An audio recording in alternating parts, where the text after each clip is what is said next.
कभी एक समय रामू नाम का एक दयालु किसान रहता था। उसके पास एक छोटी सी झोपड़ी थी जिसकी छत सूखी घास से बनी थी। रामू बड़ा ही गरीब किसान था, पर उसने अपनी गरीबी से कभी हिम्मत नहीं हारी थी। रामू अपने खेतों में बहुत मेहनत किया करता था। उसकी मेहनत से ही इस साल उसका खेत सब्जियों से भरा हुआ था। टमाटर, कुरकुरी हरी बीन्स और चमकदार बैगन उसके खेतों में लहरा रहे थे। रामू हर दिन बहुत मेहनत करता था, अपने पौधों को पानी से सींचता था, पूरे खेत में घास निकालता था। लेकिन इस साल बारिश के बादल लुका छुपी खेल रहे थे। सूरज एक विशाल गर्म दीपक की तरह चमकता था, जिससे जमीन सूख जाती थी और सब्जियां प्यासी हो जाती थी। रामू चिंतित था, बारिश के बिना उसके पौधे में सब्जियां नहीं लग पाएगी और उसके पास बाजार में बेचने के लिए पर्याप्त फसल भी नहीं होगी। बिना बारिश के अब मैं बाजार में क्या बेचूंगा? मेरी बेटी रानी के लिए जूते और जलेबी कैसे खरीद पाऊंगा? हे भगवान, अब क्या होगा? उसकी एक ही बेटी थी जिसका नाम रानी था। एक सुबह रामू उदास महसूस कर रहा था। जब वह अपनी झोपड़ी के पास बैठा था तो एक छोटी सी चिड़िया उसके कंधे पर आकर बैठ गई। चिड़िया ने सिर झुकाते हुए कहा, मुंह लटकाए क्यों बैठे हो रामू? रामू हैरान हो गया। एक बोलने वाली चिड़िया?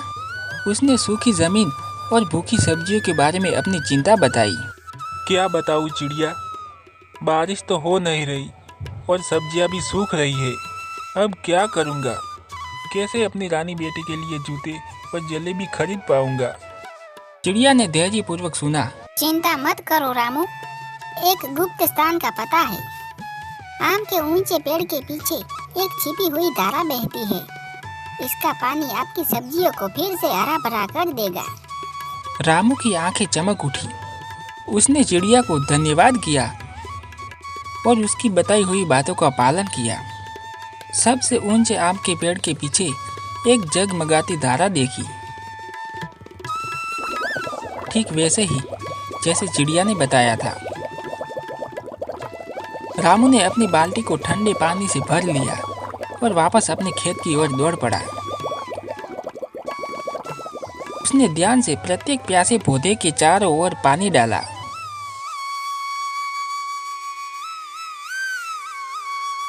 सब्जियां खुशी से चहकती हुई लग रही थी। उनकी पत्तियां चमकीली हो रही थी।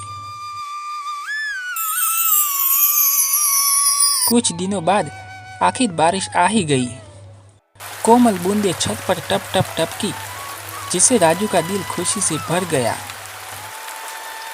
उसकी सब्जियां बड़ी और मजबूत हो गई। सभी पौधे में सब्जियां भी लग गई और चुनने के लिए तैयार भी हो गई। उसने सारी सब्जियां चुन चुन कर इकट्ठा कर ली।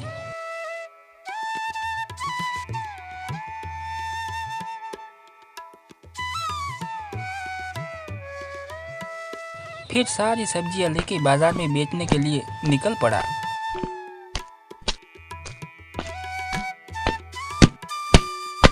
रामू ने अपने ताजे फल सब्जियां बाजार में बेची। उसकी मुस्कान सूरज की तरह चमक रही थी। उसने रानी के लिए नए जूते और जलेबियों का एक बड़ा डिब्बा खरीदा।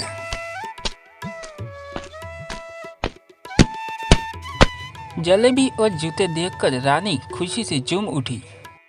मददगार चिड़िया और छिपी हुई धारा की बदौलत रामू की जिंदगी में खुशियां आ गई। सभी ने मिलकर स्वादिष्ट भोज का आनंद लिया।